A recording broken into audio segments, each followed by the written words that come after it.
When billionaire Rafael Albuquerque tests his luxury dealership by posing as a homeless man, he uncovers the true price of respect and the power of small kindnesses to transform lives. Will his bold experiment spark change or destroy everything he's built? Before we get into the story, comment below where in the world you're watching from today. The morning sun shone through the large windows of Rafael Albuquerque's office on the top floor of the Albuquerque Tower. At 45, Rafael was one of the most successful businessmen in the country, though few people knew his face. He preferred to stay out of the spotlight, focusing on running his company and taking care of his family. "Mr. Albuquerque, your sister Helena is here to see you," his secretary announced through the intercom. Rafael smiled, straightening his tie. His younger sister was the only family he had left after their parents passed away in a car accident 10 years ago.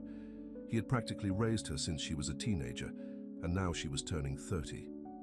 "Send her in, Maria," he replied. Helena burst into the office, her usual energy filling the room. "Big brother, I thought you'd forgotten about our lunch date." "How could I forget? It's not every day my little sister schedules a meeting through my secretary," Rafael laughed, getting up to hug her. Helena rolled her eyes. "Well, it's the only way to get your attention these days. You're always so busy with work." Rafael felt a pang of guilt. She was right. Ever since taking over their father's company and turning it into a multi-billion-dollar empire, he had become increasingly absorbed in his work. "That's why I want to do something special for your birthday next week," he said, leading her to the comfortable leather couch in his office. "I've been thinking about getting you a special gift." Helena's eyes lit up. "Rafa, you don't have to. You already do so much for me." "I want to," he insisted. "I was thinking about a car. That old model you're driving isn't safe anymore." "A car?" Helena's eyes widened. "But mine still works fine." Rafael shook his head. "It's 10 years old, Helena. You need something safer, more reliable." As they continued talking, Rafael's assistant knocked on the door. "Sir, I'm sorry to interrupt, but Mr. Chen from Singapore is on the line for the conference call." Rafael checked his watch and sighed. "I'm sorry, Helena. We'll continue this conversation over dinner tonight." "Sure," Helena said, used to these interruptions, "but nothing too expensive with the car, okay? You know I don't like showing off." After Helena left, Rafael sat back in his chair, thinking. His sister's humility had always amazed him. Despite growing up with wealth, she had never let it change her. She worked as a high school teacher, drove an old car, and lived in a modest apartment, refusing to take advantage of her family's fortune. Later that afternoon, Rafael was reviewing some reports when he overheard two of his employees talking in the break room next to his office. "Did you hear about what happened at Elite Motors?" one of them said. "My cousin works there. Says they're terrible to anyone who doesn't look rich enough to buy their cars." "Really?" the other responded. "That's the fancy dealership downtown, right?" "Yeah. Apparently last week they practically threw out this older guy because he was wearing work clothes. Turned out he was some big-shot contractor looking to buy a fleet of luxury cars for his company. They lost a huge sale." Rafael's interest was piqued. Elite Motors was exactly where he had been planning to buy Helena's birthday present. They were the exclusive dealers for the car brand he knew she secretly admired. That evening, as he drove home in his modest sedan, he saved the luxury cars for business meetings. Rafael couldn't stop thinking about what he'd overheard. He had always believed that true character was revealed in how people treated those they thought couldn't benefit them. An idea began to form in his mind. What if he could test the dealership's true colors? He had always taught Helena that wealth didn't define a person's worth. Maybe it was time to put that principle into action. Rafael made a detour and parked near a homeless shelter where he sometimes volunteered anonymously. He watched as people went in and out, noting their appearance and mannerisms. If he was going to pose as someone down on their luck, he needed to be convincing. Back home in his penthouse apartment, Rafael stood in front of his mirror thinking about his plan. He would need help to pull this off, someone who could be trusted to keep the secret and help him transform convincingly. He picked up his phone and called the one person he knew would understand, Miguel, his old friend from college who now worked as a theatrical makeup artist. Miguel, it's Raphael. Remember when you said you owed me a favor? I need your help with something. Unusual. As Raphael explained his plan, he felt more certain about what he needed to do. This wasn't just about buying a car for Helena anymore. It was about exposing the truth about how people treat others based on appearances. The next morning, Raphael called his secretary. Maria, clear my schedule for tomorrow, and please don't tell anyone, including Helena, where I am.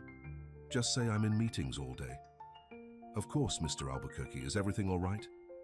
Yes, Raphael replied, looking at the casual clothes he had laid out on his bed, clothes he had carefully selected from a thrift store. Everything is fine. I just need to conduct a little social experiment. That night, Raphael could hardly sleep. He kept thinking about what he might discover at the dealership. Would they really treat him differently just because of how he looked? Part of him hoped the stories he'd heard were exaggerated, but another part knew that this was an opportunity to make a real difference. As he finally drifted off to sleep, Raphael thought about Helena and what she would say about his plan. She had always been the one to remind him that their parents had raised them to judge people by their character, not their bank account.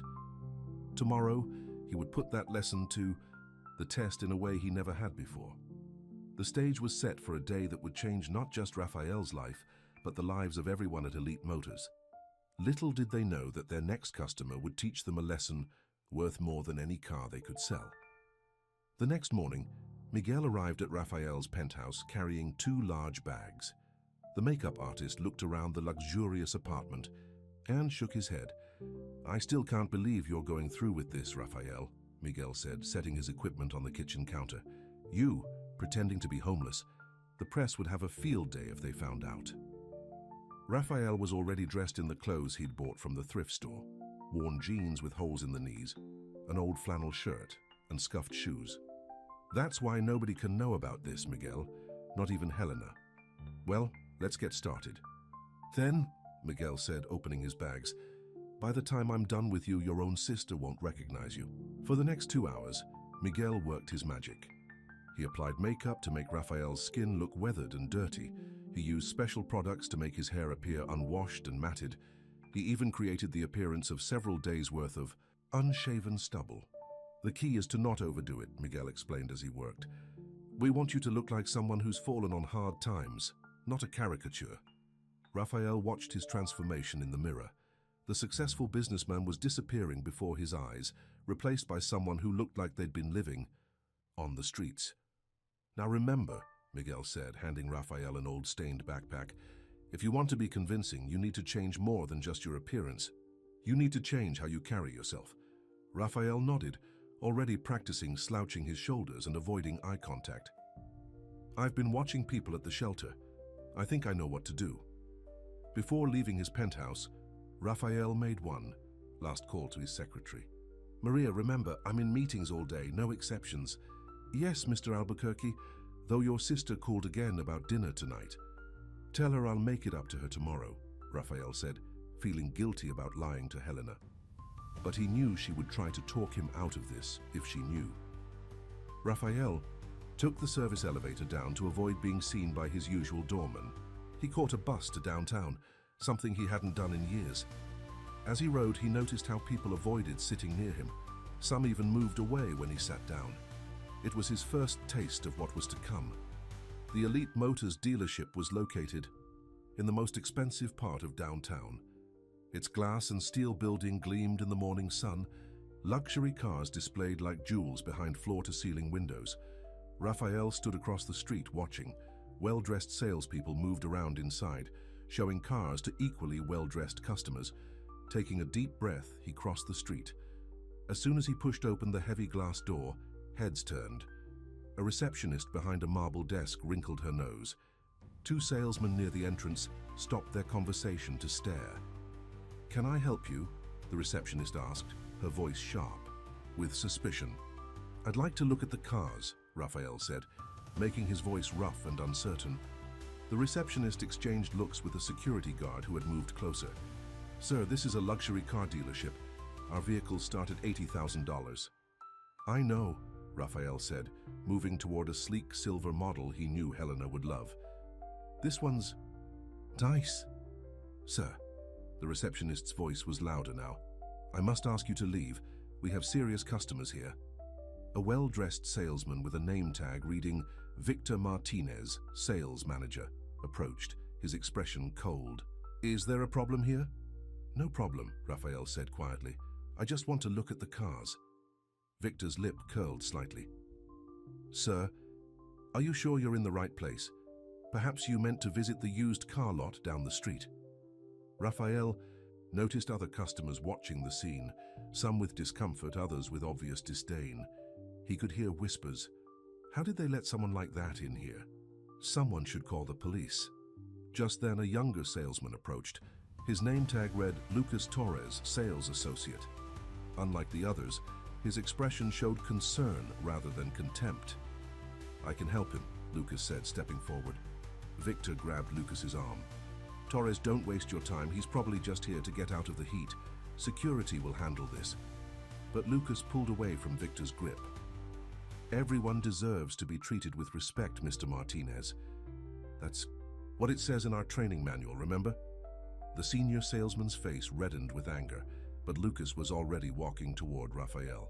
Hi, I'm Lucas, he said, extending his hand to Raphael. Which models were you interested in looking at today?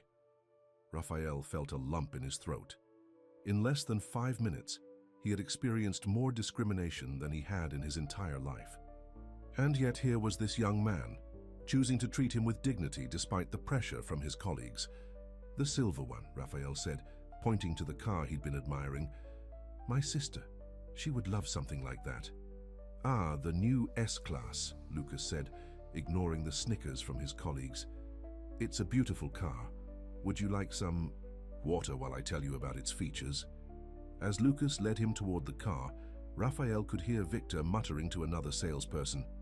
The kid's going to learn the hard way. You can't waste time on people who can't even afford a tire on these cars. Raphael took a seat in the showroom chair Lucas offered him, accepting a bottle of water. Around them, other salespeople continued to stare and whisper, but Lucas just smiled and began explaining the car's features as if Raphael were any other customer. What none of them knew was that this simple act of kindness would change all their lives forever. The real test was just beginning, and only one person in that showroom was passing it. As Lucas continued showing Raphael the features of the silver S-Class, Victor Martinez paced in his office, watching through the glass walls. His face grew redder with each passing minute. This is unacceptable, he muttered, picking up his phone. Amanda, get me Mr. Peterson on the line, now. Minutes later, Richard Peterson, the dealership owner, called back. Victor, what's so urgent? Sir, we have a situation here, Victor said, keeping his voice low. That new kid, Lucas Torres, is wasting time with some homeless man. It's making our real customers uncomfortable.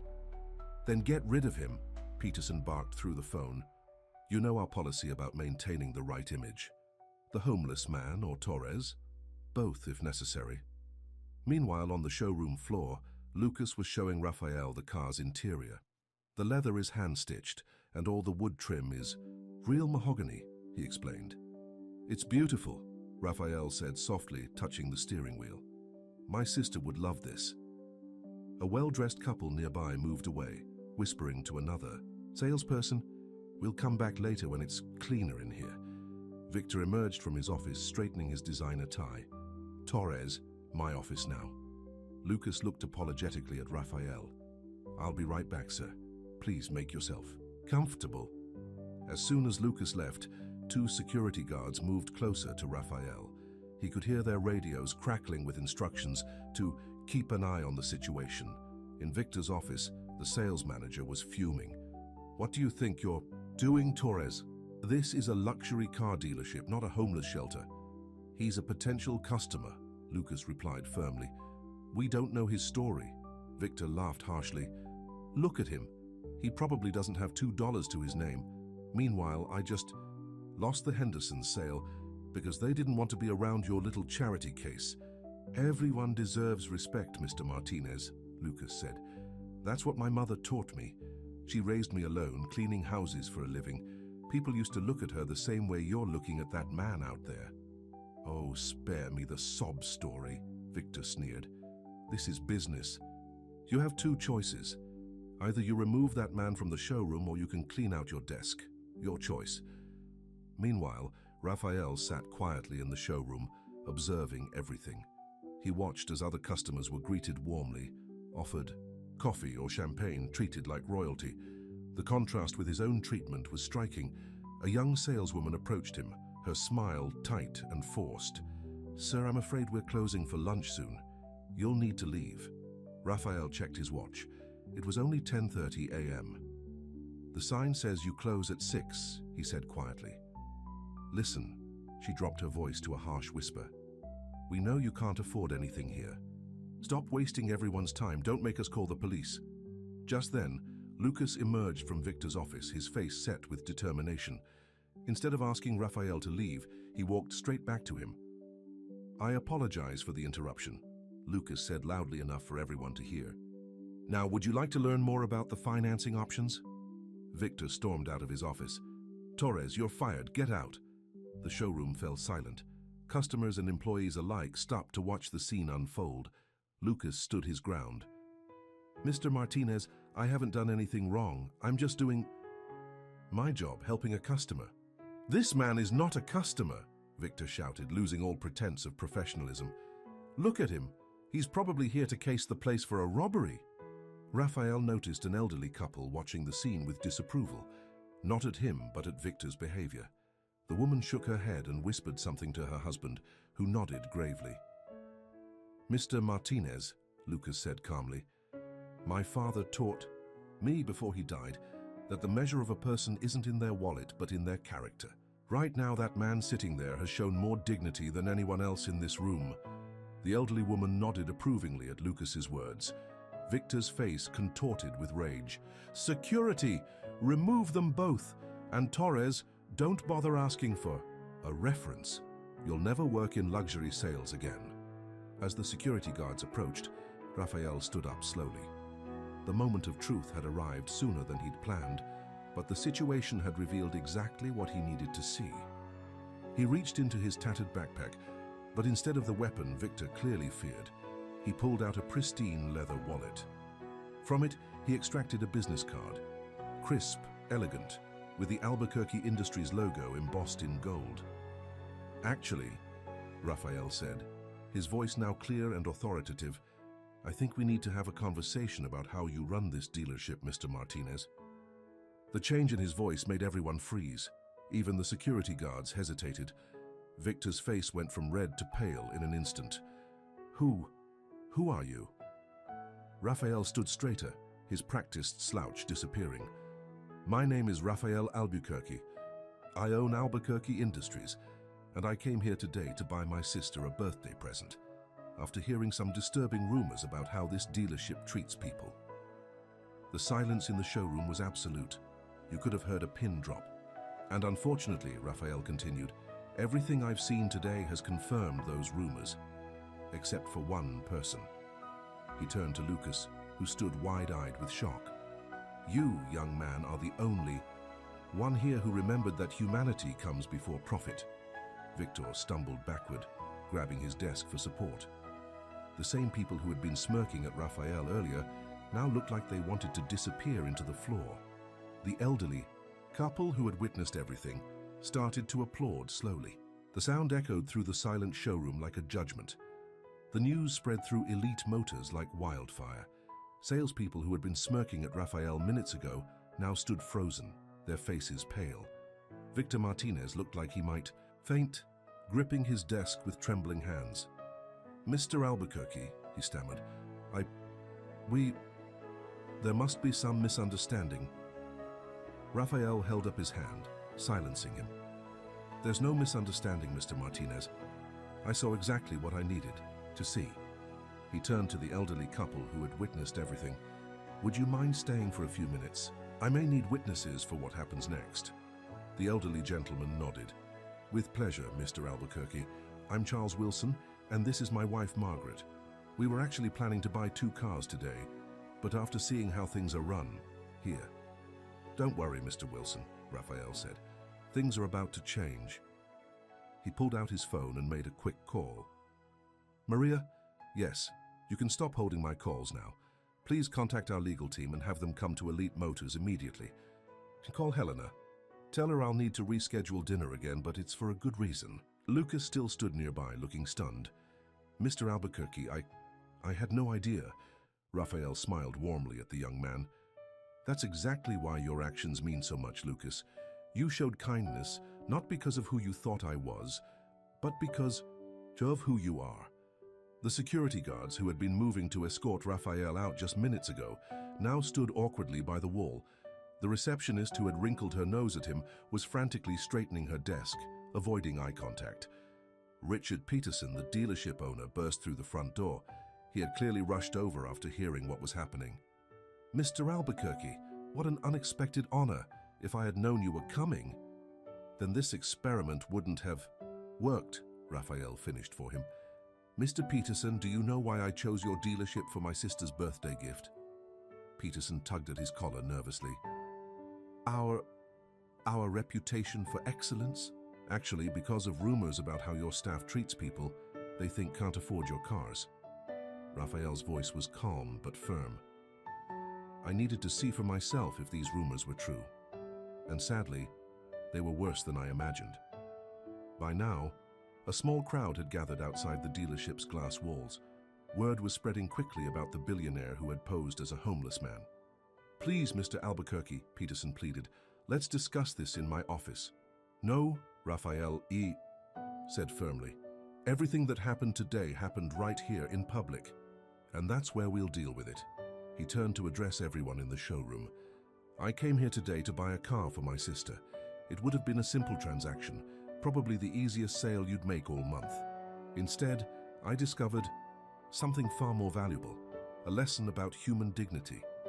Victor finally found his voice. Sir, if you'll allow me to explain. Your actions have explained everything, Mr. Martinez. Raphael cut him off. You showed me exactly who you are. All of you did.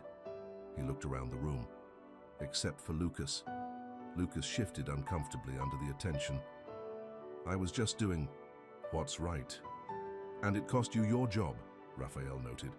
Mr. Peterson, is that how you run your business? Firing people for showing basic human decency? Peterson's face reddened. Of course not. Victor acted without authority. Lucas, you're not fired. In fact, you're promoted Vice President of Sales. No, Lucas said quietly but firmly. Everyone turned to look at him in surprise. No? Peterson asked, bewildered. No, Lucas repeated. I don't want a promotion that only comes because you're scared of bad publicity. Nothing would really change here. Raphael smiled approvingly.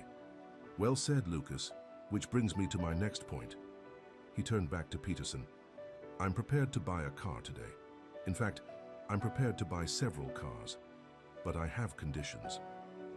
The tension in the room was thick enough to cut with a knife.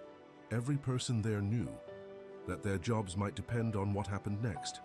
Margaret Wilson, the elderly woman, spoke up. Young man, she said to Lucas, before all this happened, you were telling me about how you put yourself through college while taking care of your sick mother. Lucas nodded. Yes, ma'am. She's doing better now, but it was hard. That's why I understand that everyone deserves respect, no matter their circumstances. You never know someone's full story. Raphael's expression softened. Tell me more about your mother, Lucas. She worked as a housekeeper all her life, Lucas said proudly. Raised me alone after my father died. She got sick 2 years ago, cancer. I took this job because it offered good commissions and we needed money for her treatments. She's in remission now, but the medical bills are still there, Raphael finished. Lucas nodded. The contrast between Lucas's story and the materialistic atmosphere of the dealership couldn't have been starker. Here was a young man who had every reason to be bitter, to look down on others to make himself feel better about his struggles. Instead, he had chosen kindness.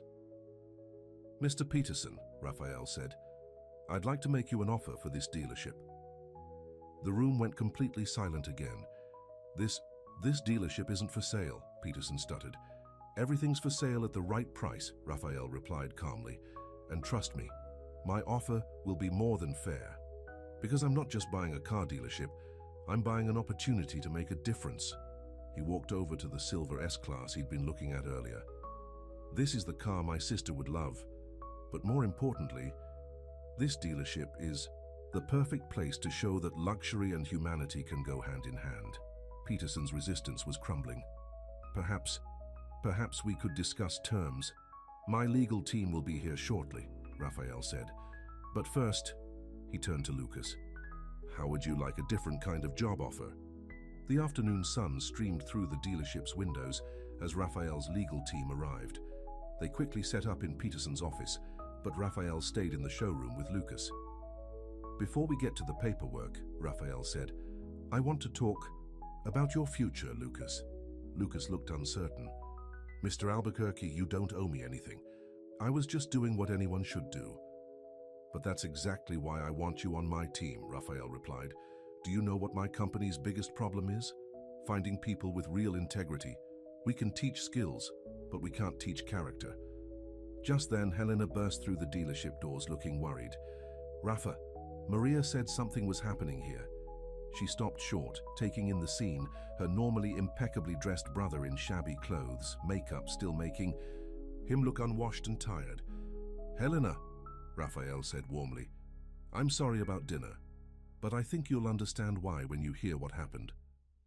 As Raphael quickly explained the day's events to his sister, her expression changed from confusion to understanding to pride.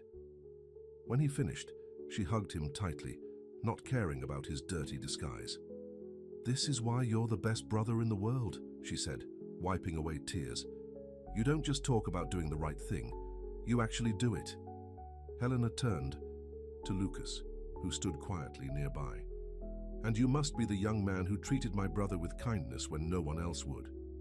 "Yes, ma'am," Lucas replied, "though I had no idea who he was." "That's what makes it special," Helena said. She turned back to Raphael. "So what happens now?" Raphael smiled. "Now we change things. Lucas, I want you to help me transform this dealership. But more than that, I want you to join Albuquerque Industries as our new Director of Community Relations."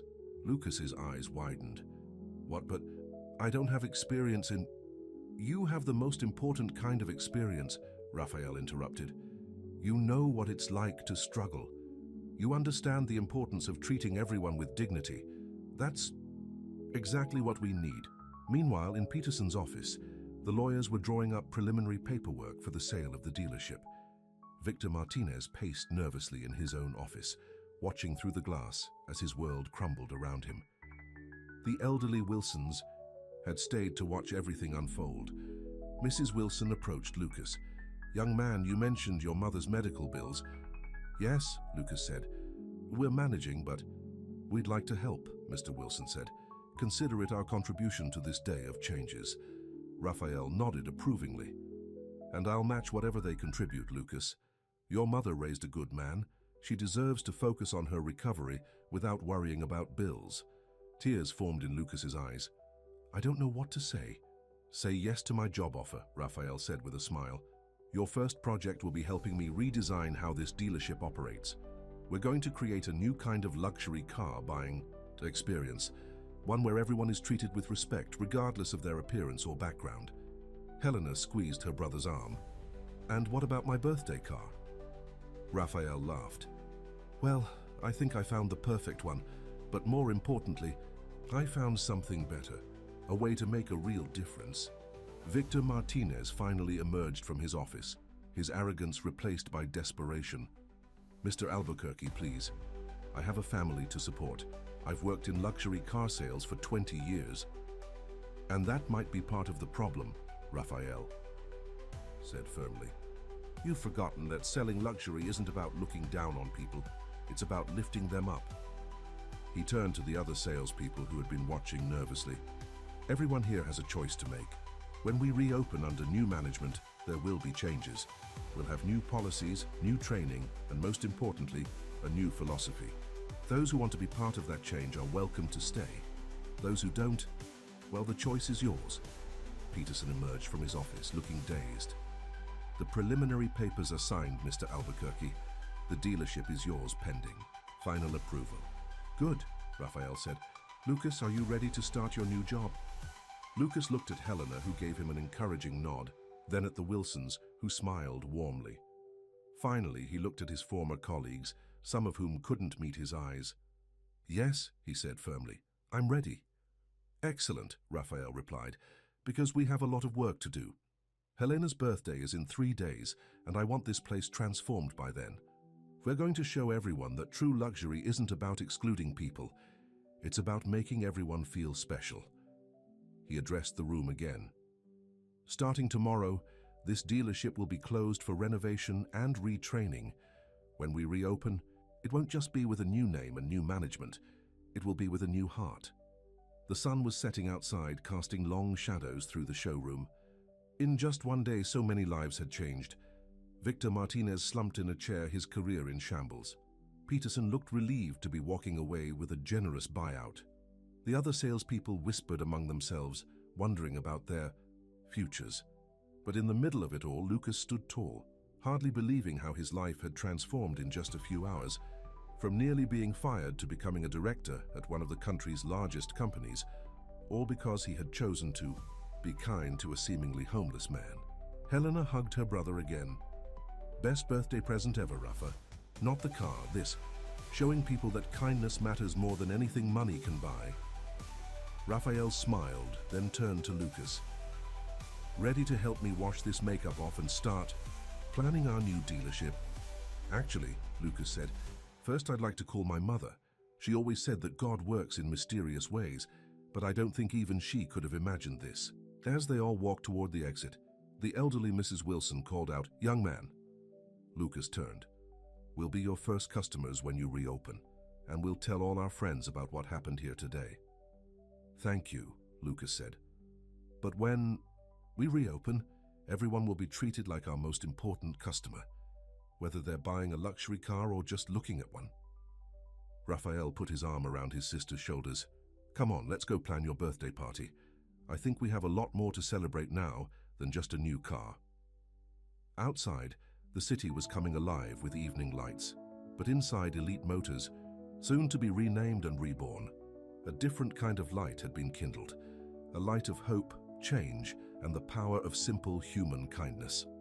The next morning, the dealership was buzzing with activity. Workers were taking down the Elite Motors sign, while inside, Raphael and Lucas addressed the assembled staff. "From today, things will be different," Raphael announced, now back in his usual well-tailored suit. "But change isn't easy. I'm giving everyone here a choice. Embrace our new way of doing business, or take a generous severance package and leave." In the back of the room, Victor Martinez crossed his arms, whispering to a group of longtime salespeople. Their faces showed skepticism and resistance.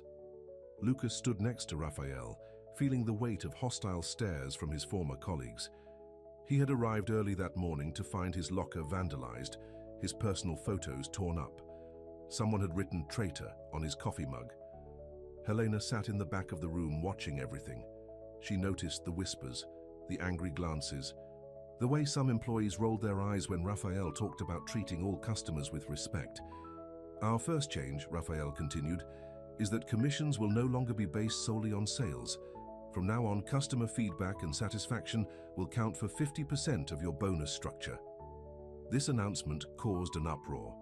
Victor stepped forward. "That's ridiculous. We're salespeople, not social workers. You're human beings dealing with other human beings," Raphael replied calmly, "and that's what matters most." Just then, an unexpected visitor arrived. Lucas's mother, Maria Torres, walked into the showroom supported by a cane. She was thin from her cancer treatments, but her eyes were bright and alert. "Mama!" Lucas rushed to help her to a chair. "You shouldn't be out of bed." "Nonsense," she said firmly. "When you told me what happened yesterday, I had to come see for myself and thank the man who recognized my son's heart." Raphael walked over and took her hand. "Mrs. Torres, your son is going to help us change how business is done in this city. He gets it from his father," she said softly. "My husband always said that money can't buy character." Victor watched this scene with growing anger. He pulled out his phone and made a quick call. "Peterson, Martinez here. We need to talk about what's happening at the dealership." Meanwhile, Raphael was showing Mrs. Torres the silver S-Class that would be Helena's birthday gift. Lucas told me, "You used to clean houses in this neighborhood," he said. "Did you ever work for any of our customers?" "Many of them," she nodded, "including Mr. Peterson's house. He never looked me in the eye, not once in 5 years." Her words hung in the air, a testament to the attitude they were trying to change. Suddenly, there was a commotion at the front desk. A group of people had arrived, all former customers who claimed they had been mistreated at the dealership. "We heard on the news what happened yesterday," their spokesman said. "We want to share our stories." Raphael looked at Lucas. "This is your first test as Director of Community Relations. How do you want to handle this?" Lucas stepped forward confidently. "Please come in. We want to hear everything. Your experiences will help us build something better." Victor and his group of resistant salespeople watched in disbelief as Lucas began organizing the crowd into small groups, setting up interviews to document their experiences. "This is going to ruin us," Victor muttered. "No one wants to buy a luxury car in a place that looks like a community center." But Helena, who had been quietly observing everything, saw something different. She noticed how the angry customers began to soften as they were finally heard. She saw how Lucas's genuine concern and Raphael's commitment to change were affecting people. Mrs. Torres sat in her chair, beaming with pride as she watched her son work. A young saleswoman who had been uncertain about the changes approached her. "Mrs. Torres, I wanted to ask you something. How did you raise such a good man? I have a young son, and with everything happening here..." As Mrs. Torres began sharing her wisdom, more staff members drifted over to listen. Even a few of Victor's supporters found themselves drawn into the conversation. Raphael was reviewing renovation plans when his phone rang. It was his secretary, Maria. "Sir, there's something you should know. Mr. Peterson and Mr. Martinez have been calling all our major suppliers and other dealerships in the city. They're trying to organize a boycott." Raphael put down the phone and looked around the showroom. The old guard was resistant, but something new was already taking root. He saw it in the way younger salespeople were starting to gravitate toward Lucas, in how they were genuinely listening to the customers' stories. He walked over to where Victor stood with his remaining supporters. "I understand you're afraid of change, Mr. Martinez, but instead of fighting it, why not be part of it?" "This isn't about change," Victor spat. "This is about destroying everything that makes luxury sales special. Our customers come here because they want to feel exclusive, superior." "No," Helena interrupted, joining the conversation. "They come here because they want to feel respected and valued, just like everyone else." A young salesman who had been with Victor's group suddenly stepped away from them. "She's right," he said. "I'm tired of being someone I'm not just to make sales." One by one, others began to distance themselves from Victor. The tide was turning. Mrs. Torres, watching everything from her chair, smiled knowingly. "Sometimes," she said to those gathered around her, "it takes someone who has nothing to show others what they're missing." Outside, workers were installing the new sign, "Albuquerque Motors, where every customer matters." Inside, a revolution in luxury car sales was beginning, led by a former cleaning lady's son who had never forgotten the value of treating everyone with dignity. 2 days before Helena's birthday, Victor Martinez sat in an expensive restaurant across from Richard Peterson, the former owner of Elite Motors. Their table was crowded with empty wine glasses. "It's not too late to stop this madness," Victor insisted. "We've already convinced 3 suppliers to delay their deliveries. If we can disrupt the grand reopening..." Peterson nervously adjusted his tie. "I don't know, Victor. Albuquerque is powerful. If he finds out we're behind the problem, he's destroying everything we built." Victor pounded his fist on the table. "A luxury dealership that caters to homeless people? It's ridiculous." At that moment, a waiter approached their table. "Excuse me, gentlemen, there's someone here to see you." They turned to find Charles Wilson, the elderly gentleman from the dealership, standing there. He had heard everything. "I think, Mr. Wilson," said calmly, "you gentlemen need to rethink your plans." Meanwhile, at the dealership, Lucas was leading a training session with the sales team. The showroom had been transformed, gone were the intimidating security guards and cold atmosphere. Instead, comfortable seating areas invited people to relax and explore. Remember, Lucas explained, every person who walks through that door has a story. Our job isn't just to sell cars, it's to understand those stories. In the back of the room, Raphael watched proudly. He noticed how the younger salespeople especially were embracing the new approach. Even some of Victor's former supporters were starting to come around. Helena burst into the showroom, excitement on her face. "Lucas, the community center called. They want to partner with us for the job training program." This was part of their new initiative, using part of the dealership's idea profits to help people learn valuable skills and find employment. But their excitement was interrupted by Raphael's secretary, Maria, rushing in with worried news. "Sir, all our new inventory deliveries have been delayed, and the catering company for the grand reopening just cancelled. They claimed they got a better offer." Lucas saw Raphael's face darken with understanding. "Victor," they both said at once. Just then, Mrs. Torres wheeled herself into the showroom. Since her first visit, she had become a regular presence, offering wisdom and support. Today, she wasn't alone. Behind her came a group of women, her former cleaning colleagues. "My friends and I heard you need help with food for the party," she said with a smile. "We may not be fancy caterers, but we know how to feed people with love." Helena's eyes filled with tears. "That would be perfect, Mrs. Torres. Much better than some impersonal catering company." But their problems weren't over. Throughout the day, more issues arose. The new uniforms they'd ordered disappeared from delivery. The promotional materials came with glaring errors. Even the new computer system mysteriously crashed. "Victor's trying to sabotage your birthday celebration," Lucas told Helena as they sorted through misprinted brochures. Helena smiled. "He doesn't understand. The best gift isn't the car. It's seeing how you and my brother are changing things." In his new office, Raphael was on the phone dealing with the supply problems when Mr. Wilson walked in. "Mr. Albuquerque," the elderly man said gravely, "I thought you should know. I just came from La Belle restaurant. Victor and Peterson are plotting against you." Raphael listened to Mr. Wilson's account of the conversation he'd overheard. Instead of looking angry, he smiled. "Thank you, Mr. Wilson. I think it's time we turned their scheme against them." He called Lucas and Helena into his office. "I have a plan," he said, "but I'll need everyone's help." That evening, as the cleaning crew arrived, now treated as valued members of the team rather than invisible workers, Lucas noticed something strange. Despite all the day's problems, Raphael seemed unusually calm. "Aren't you worried about the reopening?" Lucas asked. Raphael shook his head. "Victor thinks he's fighting against a business, but what we're building here is a community, and you can't stop a community when it comes together." As if to prove his point, people began arriving at the dealership. First came Mrs. Torres's friends, carrying cooking supplies. Then local business owners who had heard about the dealership's transformation showed up offering help. Even competitors' customers arrived, wanting to be part of the change. A young woman approached Lucas. "You don't remember me," she said, "but last year I came in here looking to buy a car. Victor made me feel so small, so worthless. I left in tears. When I heard about what's happening here now, I wanted to help." In the midst of all this activity, Helena found her brother watching from his office window.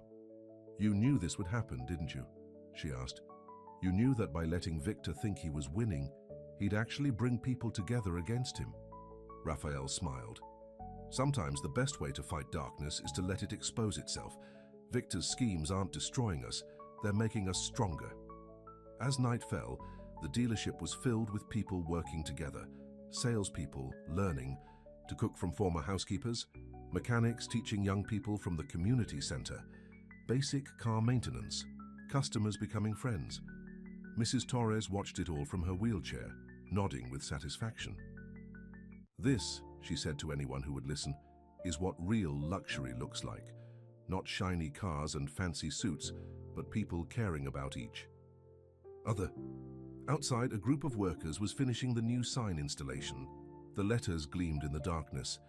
Albuquerque Motors, where every customer matters. Little did Victor know, his attempts to ruin the grand reopening were about to backfire spectacularly. because while he was focused on sabotaging a business, Raphael and Lucas had built something much more powerful, a movement. The evening before Helena's birthday and the grand reopening, the dealership was buzzing with final preparations. Mrs. Torres and her friends had transformed the break room into a makeshift kitchen, filling the air with delicious smells. Salespeople were helping to hang decorations, their designer suits forgotten as they climbed ladders and moved furniture. But in a dark corner of the city, Victor Martinez was making his final move. "Are you sure about this?" Peterson asked nervously, looking at the stack of documents Victor had placed on the table. "Fraud accusations, that's serious." "I have proof," Victor insisted, patting a folder. "Evidence that Albuquerque's company has been involved in illegal dealings. Once the media gets this, his precious reopening will become a circus of reporters asking about corruption instead of celebrating his stupid changes." What Victor didn't know was that one of the waiters at the restaurant was the brother of a new salesperson at Albuquerque Motors. As soon as his shift ended, he called his sister with the warning. Back at the dealership, Lucas was reviewing the final preparations when the news reached him. He rushed to find Raphael, who was helping Helena practice her speech for tomorrow. "We have a problem," Lucas said, explaining what they'd learned about Victor's plans. Raphael listened calmly, then smiled. "Actually, we don't have a problem at all. We have exactly what we need." Helena looked confused. "What do you mean, Rafa?" "Victor thinks he's found our weakness," Raphael explained, "but he's about to learn something important about the truth." Just then, Mrs. Torres wheeled herself over. "I couldn't help overhearing," she said, "and I think I might be able to help." She pulled out her phone and made a call. Minutes later, a group of her former cleaning clients began arriving at the dealership.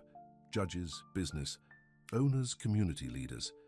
People who had never paid attention to her while she cleaned their homes now listened intently as she explained the situation.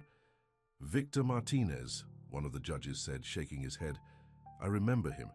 He refused to let my grandson into the dealership last year because he was wearing jeans and a hoodie.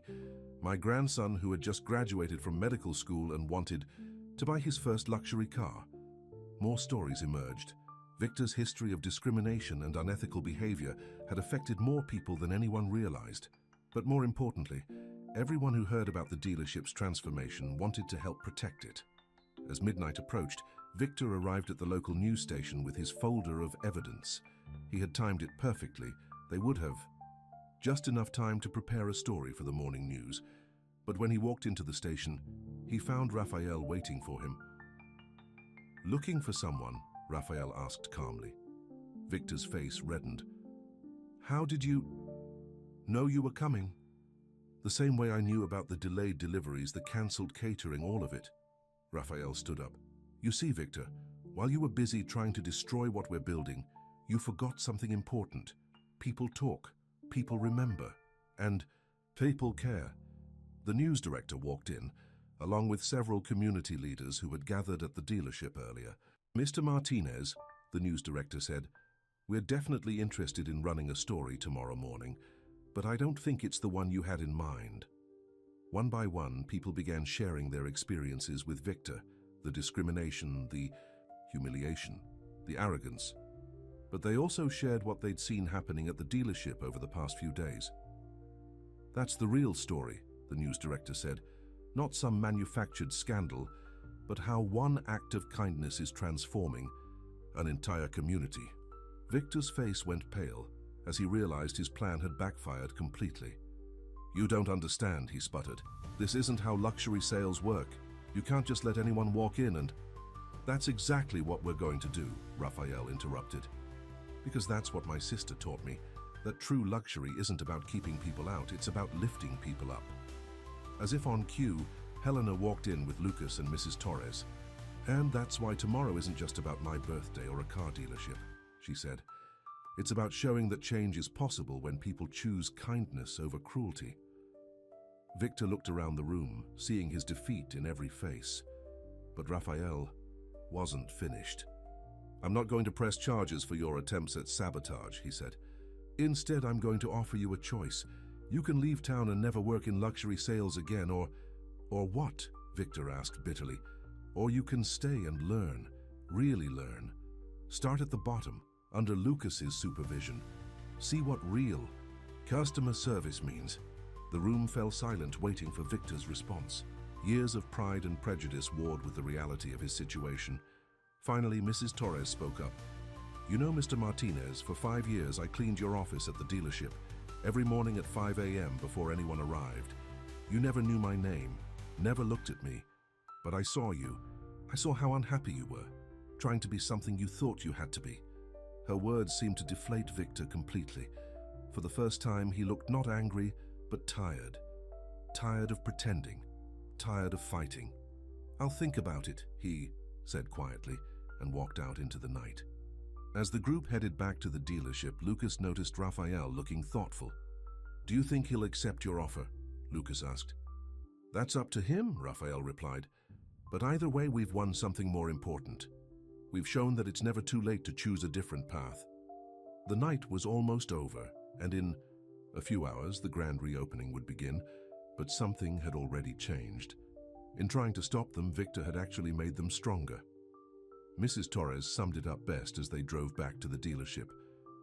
"Sometimes people build walls to keep others out, not realizing they're only trapping themselves inside. What you're doing here isn't just selling cars, you're breaking down walls." The first light of dawn was beginning to appear as they arrived back at Albuquerque Motors. Tomorrow would bring Helena's birthday celebration and the grand reopening. But tonight had brought something just as valuable, proof that their new vision was worth fighting for. The morning of Helena's birthday dawned bright and clear. By 7 a.m., the dealership was already full of activity. Mrs. Torres and her friends had been cooking since dawn, filling the air with wonderful smells. The salespeople, dressed in their new uniforms, elegant but not intimidating, were arranging displays and checking last-minute details. "Lucas," Helena called out, rushing through the front door. "You need to see this." She held up her phone, showing him the morning news. Instead of Victor's planned scandal, the headline read, "Local Luxury Dealership Leads Revolution in Customer Service." The article told their whole story, from Raphael's undercover visit to the community's response to Victor's failed sabotage attempt. "This is better publicity than we could have ever planned," Lucas said, grinning. Just then, Raphael walked in, followed by a surprising guest, Victor Martinez. The room fell silent. Victor looked different, humbler somehow. The arrogance was gone from his face, replaced by something that looked like uncertainty. "I've been up all night," Victor said, his voice rough, "thinking about what you said, about Mrs. Torres, about everything." He took a deep breath. "If your offer still stands, I want to learn, really learn." Raphael smiled and looked at Lucas. "He's your department now. Where do you want him to start?" Lucas didn't hesitate. "With Mrs. Torres's orientation program, the same one all new employees take now." Victor nodded, accepting his new role with surprising grace. As he walked toward the training room, people began to relax, returning to their preparations. By 9 a.m., a crowd had gathered outside, but it wasn't the usual luxury car dealership crowd. Yes, there were wealthy customers in expensive suits, but there were also people from all walks of life, families with children, elderly couples, young professionals, workers in uniform stopping by before their shifts. "This is exactly what we wanted," Helena said, watching the diverse crowd. "A place where everyone feels welcome." At exactly 10 a.m., Raphael stepped forward to cut the ribbon. But first, he had a speech to make. "A week ago, I came to this dealership pretending to be homeless," he began. "I wanted to test how they treated people. What I found was both disappointing and inspiring. I saw the worst of human nature in how most people treated me, but I also saw the best in one young man who chose kindness over prejudice." He gestured to Lucas, who stood proudly next to his mother's wheelchair. "Today, we're not just reopening a car dealership. We're not just celebrating my sister's birthday. We're celebrating a new way of doing business, one that puts humanity first." The crowd applauded, and Helena stepped forward for her part of the ceremony. The silver S-Class she'd admired had been brought to the center of the showroom, decorated with a giant bow. "This is more than just a birthday gift," she said. "It's a symbol of what can happen when we look past appearances and see people's true worth. She turned to Lucas. Would you do the honors of handling my paperwork? You were the first person to show my brother kindness when he needed it most. As Lucas led Helena to his desk, Mrs. Torres began directing her team to set up the food. The spread was impressive, not fancy catering, but real food made with love and care. The aroma drew people in, creating exactly the warm, welcoming atmosphere they'd wanted. Throughout the morning, more surprises unfolded. The community center brought a group of young people who'd been training as mechanics, now hired as apprentices, at the dealership. Local business owners who'd heard their story came with partnership proposals. Even some of their competitors showed up, curious about this new approach to luxury sales. In the midst of it all, Victor sat quietly with Mrs. Torres, listening as she shared stories about the people she'd met cleaning houses, their dreams, their struggles, their humanity. For the first time in his career, he was learning to really see people. Around noon, Mr. and Mrs. Wilson arrived, in their chauffeur-driven car. But instead of pulling up to the front door, they had their driver drop them at the back entrance, where they joined Mrs. Torres's cooking team, rolling up their sleeves to help serve food.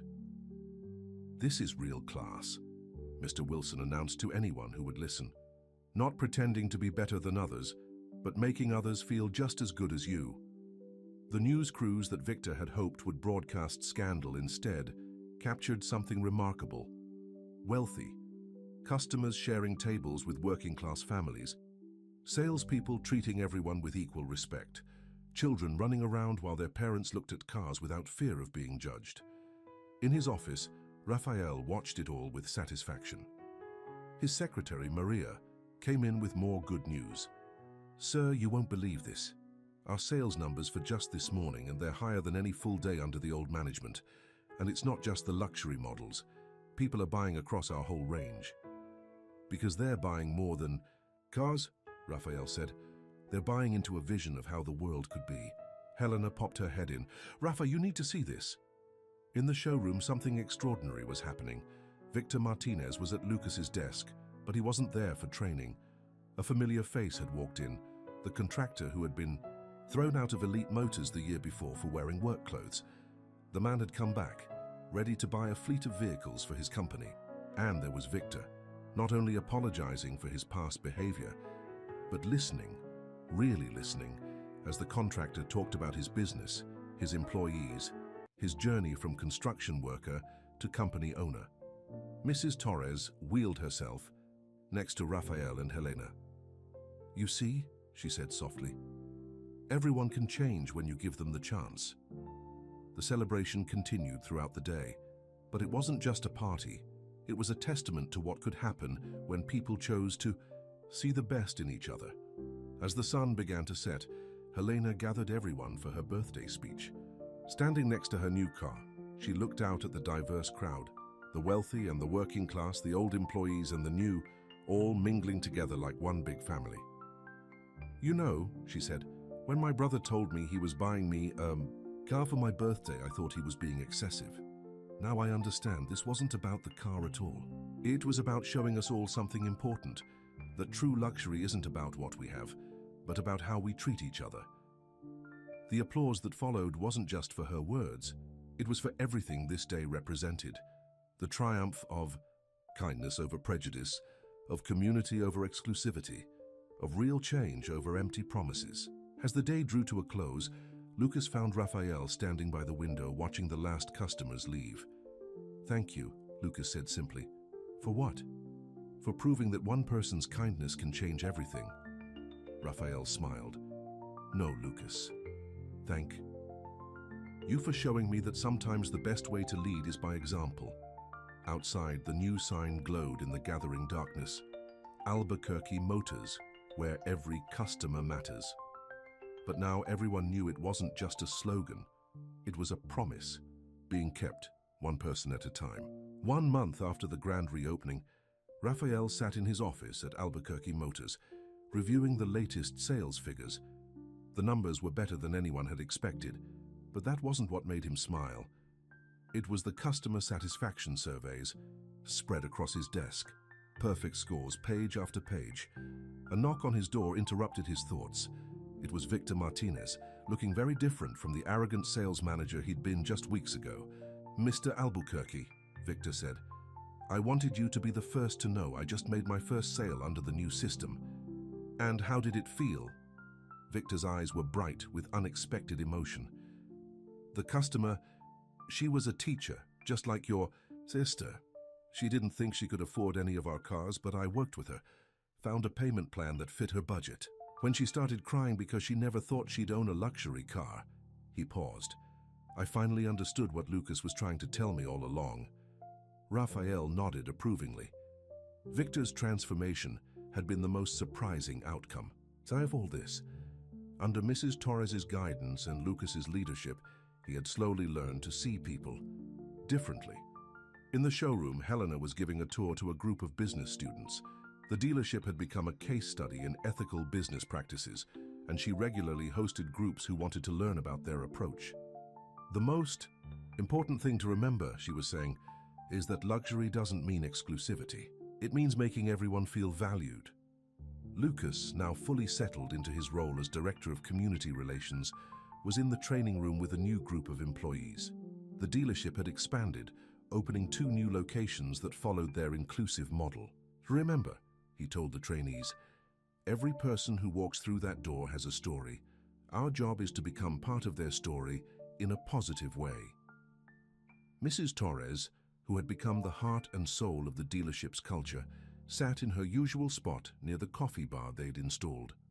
She was talking to a young man in shabby clothes who had wandered in looking nervous. "You remind me of someone," she said kindly, offering him coffee.